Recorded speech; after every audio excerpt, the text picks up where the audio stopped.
I was taking that meeting in my 9 to 5. It was just a horrible experience. It was my dream client. I was ready just to give up. Hi, I'm Sarah Dart. I own Sarah Dart Design, and I do branding and web design for heart-led women entrepreneurs. I focus on working with very passionate women in business because when there's passion behind a business, there's so much to work with. I can really build out the website or the brand that you visualize and dream for yourself. Welcome to Built from Scratch, where we talk to small business owners about how they built their brand. Hi, Sarah. Thanks so much for joining us today. Hi, yes, it's good to meet you. Could you tell us a little bit about yourself and your business? My name is Sarah. My business is Sarah Dart Design. I do brand design and web design for women entrepreneurs, primarily, heart-led women in business, people who are really passionate behind their business and what they're building, because I work a lot with the emotion behind the brand and bringing that out within visually. So what made you want to go into business for yourself? I actually never even thought about starting a business, which is crazy. I was trying to leave my 9 to 5 job and I was looking for a networking opportunity. I saw this only women's networking opportunity and I was like, okay, I'm gonna go. And it happened to be a lot of women in business. I ended up winning some inner circle membership and it made me get connected with a lot of other people in business. It made me think, okay, maybe I can do this. I see all these successful people starting a business and I was already,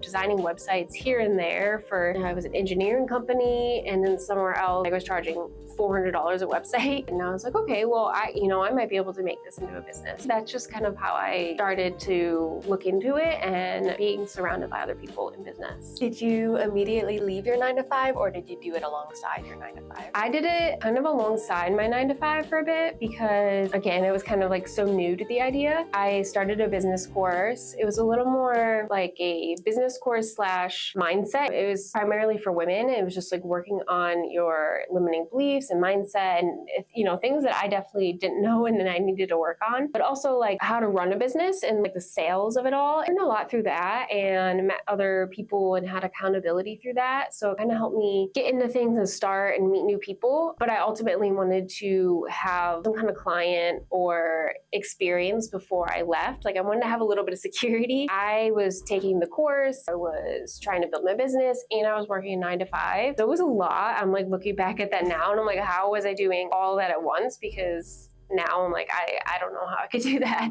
Actually, once the course was done, I was okay, I wanted to have a goal of at least, having a steady income of X before leaving my 9 to 5. That wasn't the case. I did have a client. I had 2 clients and a potential client a few months later. My body was just no, you need to go now, because I kept putting it off. You just kind of get comfortable in a situation. I had been there 6 years. So I was just oh, I'm fine. So I kind of just took the plunge and I left. I had a project lined up and I was just gonna go full on in, and I did a branding design for an Austin entertainment company here, and I was working on a website for someone as well, which almost made me stop my business before I even started it because it was just a horrible experience.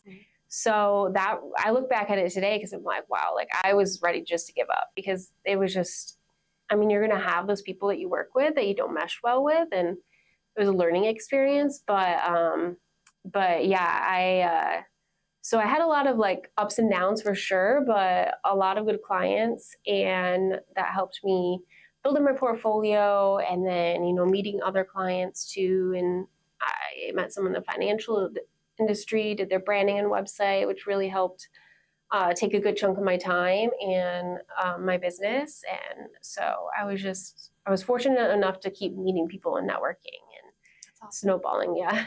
Nice. Tell us a little bit more about this difficult client of yours. I definitely can't tell you who it is because No, you don't they're in Austin. It was my dream client, honestly. It would have been, the industry I wanted to be in. Looking back at it now, there was a lot of red flags, but I was so eager and I was just so excited. I was already charging so little. They didn't value my opinion, which was a big red flag. But at then I was okay, maybe I don't know what I'm doing. I had suggested maybe we look at their branding before we dive into changing their website how they wanted. They didn't want to do that. It just didn't match their brand and where they were trying to go. I suggested a few other things too in the website and they didn't want it either. And I was okay, well, I'm going to try to work with what I got. Ultimately, we weren't aligning. She wouldn't respond to questions for like a week. I ended up doing a lot of work, but she sent her assistant to basically tell me that was going to be it. I tried to say that because I knew I was in my 9 to 5, like I didn't disclose that. And that's why they didn't want it. They're like, oh, we didn't know this wasn't your full-time job.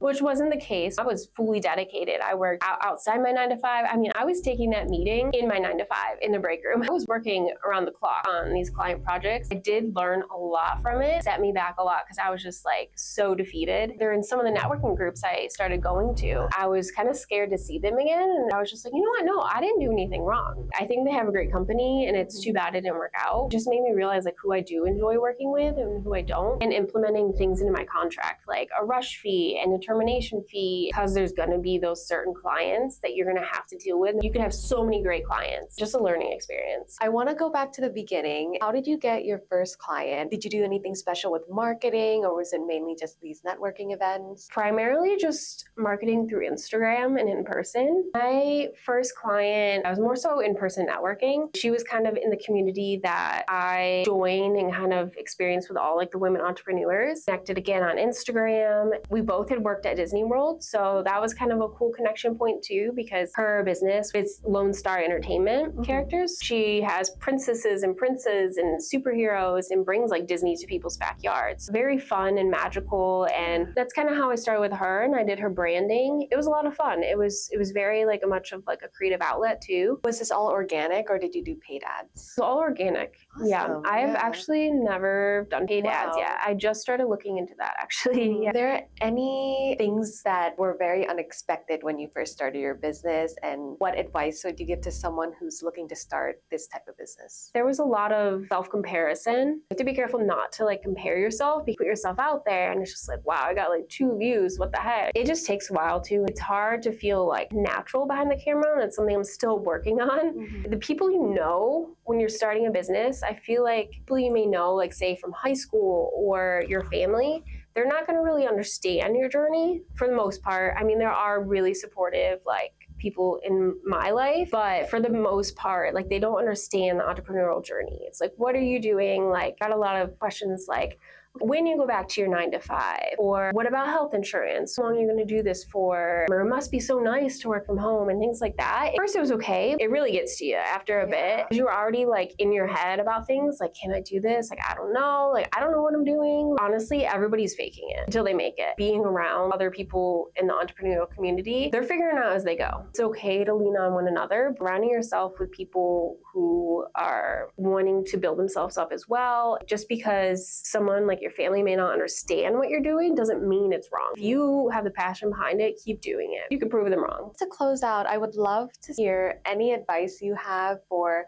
someone who may be at a 9 to 5 and thinking about starting a business, but is afraid to take that next step. I would say just go for it, because honestly, like you're gonna either wish that you did, or things really don't work out, you can get another 9 to 5. Just trying it and seeing what you like. And obviously, yes, you probably, you need to have some money saved up. I mean, just to live. I was fortunate enough to have like a partner too that was like ready to support me if, I needed that, but I did have some savings saved up. There was obviously some planning as well. So like start thinking about it. Don't just like leave your 9 to 5 tomorrow and go. You just gotta keep trying, honestly. Stick to it, you're gonna get there. Yeah. I love that. That's amazing. Well, thank you so much for joining us today. It was a great conversation. It was great meeting you. Yeah, thank you. Thank you for